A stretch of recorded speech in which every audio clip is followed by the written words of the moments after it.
Unbelievable. Once. Anyone?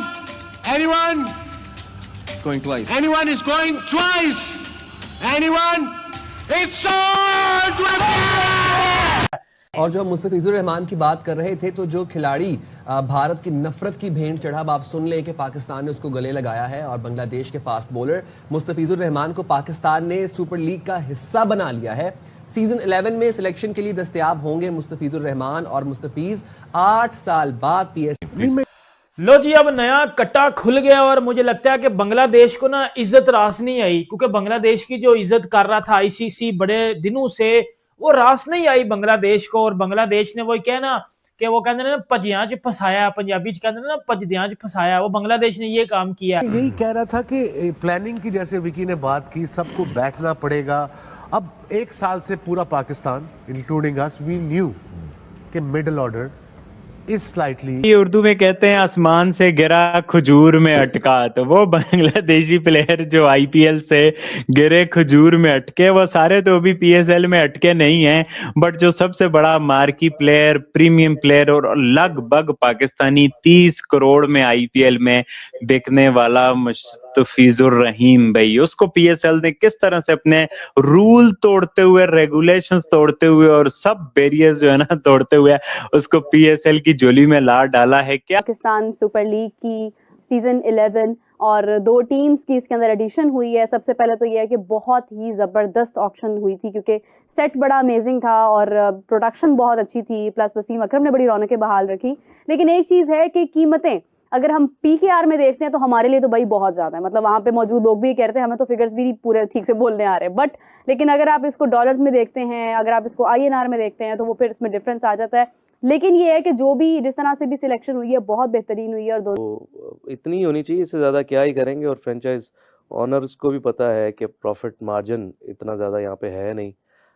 Sponsorship जिस तरह से उनको उसके लिए मेहनत करनी पड़ती है, फिर इंडोर्समेंट ढूंढते हैं और प्लेयर्स का ख़र्चा है, तो ऑब्वियसली सारी चीज़ें देख के ये तकरीबन इनको पड़ जाएगी कोई 250, 200, 250। तो ऑब्वियसली ये सारी चीज़ें हैं और पीसीबी ने मेरे ख्याल से एक माकूल फ़ीस है फ्रेंचाइज की, और मुबारकबाद है उन दोनों ग्रुप्स को जिन्होंने ये बिड जीती हैं। और हम होपफुल हैं कि पाकिस्तान के लिए, पाकिस्तान क्रिकेट के लिए, पीएसएल के लिए एक बड़ा अच्छा एडिशन होगा। उसमें ये वाला पर्सपेक्टिव भी है ना कि आप देखें 34 करोड़, 48 करोड़, 67 करोड़ से ले। बांग्लादेश क्या करने जा रहा है, या अब बांग्लादेश ने क्या किया, या बांग्लादेश पहले दिन से कर क्या सकता था? क्या बांग्लादेश कुछ कर सकता था, या पाकिस्तान पीछे से बांग्लादेश को कॉन्फिडेंस दिए जा रहा था कि ये करो ये करो? क्या बैकफुट पे पीसीबी खेल रहा था कि भाईजान ये करना चाहिए? अब मैं आपको ना पूरी कहानी बताता हूं, अब पूरी कहानी मेरे से सुन लीजिए, क्योंकि मैं रिसर्च करके लाया हूं इस टॉपिक पे पूरी की पूरी। मैं आपको ये बताऊंगा कि बांग्लादेश की डिमांड को तो रिजेक्ट कर दिया गया, बांग्लादेश की वो जो रिक्वेस्ट थी उसको तो भाईजान चढ़ा दिया गया, फारग हो जाओ। अब बांग्लादेश क्या करेगा? देखो मेरी बात सुनो, पहले दिन से जब मुस्तफिज को बाहर किया गया, उसके बाद जब वो बांग्लादेश क्रिकेट बोर्ड ने आईसीसी को बोला कि जी हमारे प्लेयर इंडिया में महफूज नहीं है, तो हम इंडिया में आके अपना T20 वर्ल्ड कप नहीं खेलेंगे, हमारे मैचेस को श्रीलंका में शिफ्ट किया जाए, ये बात थी। उसके बाद फिर आईसीसी ने क्या किया, आईसीसी ने सारे पहलुओं को देखा और आईसीसी ने बांग्लादेश की उस डिमांड को, उस रिक्वेस्ट को रिजेक्ट कर दिया कि हम कतई तौर पे ऐसा नहीं करेंगे कि आपके मैचेस को शिफ्ट किया जाए श्रीलंका में, क्योंकि इससे पहले जो श्रीलंका में मैचेस थे वो पाकिस्तान ने तो ऑब्वियसली अपने मैचेस सारे श्रीलंका में खेलने हैं, तो आगे आईसीसी को बड़ा ज्यादा लॉस हुआ पड़ा था। और आईसीसी ये चीज हरकत कभी भी नहीं था कर सकता। और आईसीसी एक चीज पे तो देखो, आईसीसी की मैं बात नहीं करूंगा, आईसीसी में चलती है कामयाब करने की कोशिश कर रहा है, वो है बांग्लादेशी प्लेयर। जैसा मैंने इंट्रो में कहा कि आसमान से गिरा खजूर में अटका, आईपीएल से गिरे पीएसएल में अटके, तो मुस्तफिजुर रहमान जो कि बिल्कुल पीएसएल ने तो उनके लिए अपने सारे रूल तोड़ दिए। 20 तारीख को रजिस्ट्रेशन ऑन हुई थी, अगले 20 को खत्म होनी थी, उसके बाद बताना था कि किन किन प्लेयर्स ने नाम दिया है।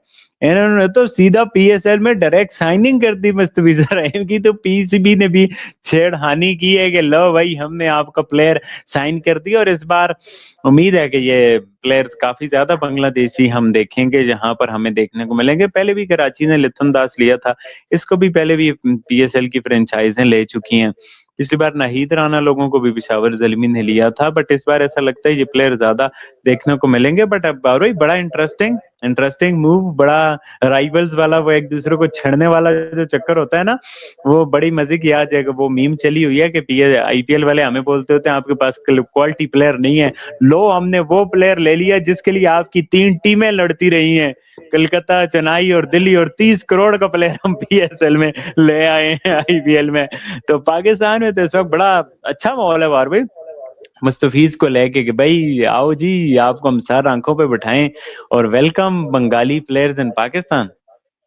जी बिल्कुल ऐसा ही है, बिल्कुल ऐसा ही है। और this is a bit too much मेरी लाइकिंग के हिसाब से, कि ये बस वही वो पॉलिटिक्स, क्रिकेट पॉलिटिक्स, ये क्रिकेट पॉलिटिक्स है, ये वो दूसरी वाली पॉलिटिक्स नहीं है। ये क्रिकेटिंग पॉलिटिक्स है कि जी चले आपने एक बंदे को डिग्रेड किया है तो हम उसको रिस्पेक्ट देने जा रहे हैं, हम उसके लिए सारे रूल्स को हमने ब्रेक किया है और हमने उसको साइनिंग कर ली है उसकी पीएसएल में, वो हर सूरत में आएगा।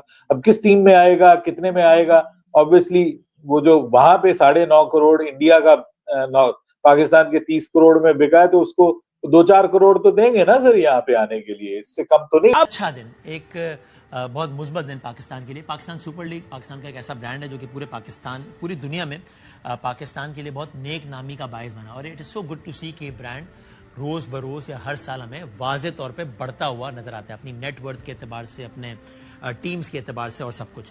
और आज एक ऐसा ही दिन था और इसका वाज़े सबूत था। पाकिस्तान सुपर लीग ज़ाहिर अगला सेशन 10 साल हो गए, 1 दिहाई मुकम्मल हो गई है, और अब PSL 11 के लिए आपने देखा रोड शोज हुए दुनिया के मुख्तलिफ ममालिक में, उसमें मुख्तलिफ खिलाड़ी गए, चेयरमैन PCB गए। PSL में अब तक 6 टीम्स हैं, अब 8 टीम्स हो जाएंगी, 2 टीम्स का इजाफा होना था, वो 2 टीम्स की नीलामी हुई और क्या ज़बरदस्त अंदाज में हुई। यानी कि अब PSL में 2 टीम्स और हो गई हैं। वो किन किन शहरों की होगी? वो हैदराबाद की होगी और सियालकोट होगी। 7वीं फ्रेंचाइज है FKS ग्रुप, 175 करोड़ रुपए में, जो कि मौजूदा टीम्स हैं उनकी कीमतों से मल्टीप्लाई बाय 3 आप समझ लीजिए।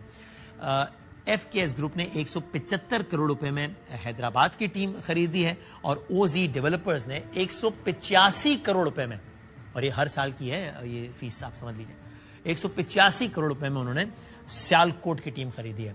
वसीम अकरम साहब ब्रांड एम्बेसडर हैं PSL के। और PSL दोस्तों आप लोग जानते हैं मुस्तफिजुर रहमान जो कि एक बांग्लादेशी प्लेयर है, उसे आईपीएल से निकाल दिया गया है जब से बांग्लादेश और भारत के बीच में ये संबंध काफ़ी ज़्यादा खराब हुए हैं। तो उसके बाद बीसीसीआई ने एक्शन लिया और जो केकेआर की टीम में मुस्तफिजुर रहमान खेलता था उसे आईपीएल से बाहर निकाल दिया गया। लेकिन दोस्तों अब उसी प्लेयर को पाकिस्तान ने PSL में ले लिया है अपना भाईचारा दिखाने के लिए। लेकिन अब दोस्तों पाकिस्तान में ही उसके ऊपर थू की जा रही है कि आईपीएल से निकाला हुआ प्लेयर पाकिस्तान PSL में ले रहा है। और दोस्तों इस समय जो भारत और बांग्लादेश के बीच जो संबंध है, खराब संबंध चल रहे हैं, तो वहीं पर पाकिस्तान इसका फायदा उठाना चाहता है और बांग्लादेश को दिखाना चाहता है कि हम बांग्लादेश के साथ हैं। लेकिन बांग्लादेश शायद 1971 वाली स्थिति भूल गया है, इसीलिए बांग्लादेश पाकिस्तान की तरफ झुक रहा है। बाकी आप लोग भी इसको लेकर के अपनी राय कमेंट्स में जरूर देना कि यह जो बांग्लादेशी प्लेयर है मुस्तफिजुर रहमान, ये जो PSL में गया है, अब इसका क्या होगा, या पाकिस्तानी इसको लेकर के जो कह रहे हैं आप लोग उसको लेकर के भी अपनी राय कमेंट्स में दे सकते हैं। चलिए वीडियो को यहीं समाप्त करते हैं, फिर लेकर के आएंगे नया वीडियो, फिर बात करेंगे।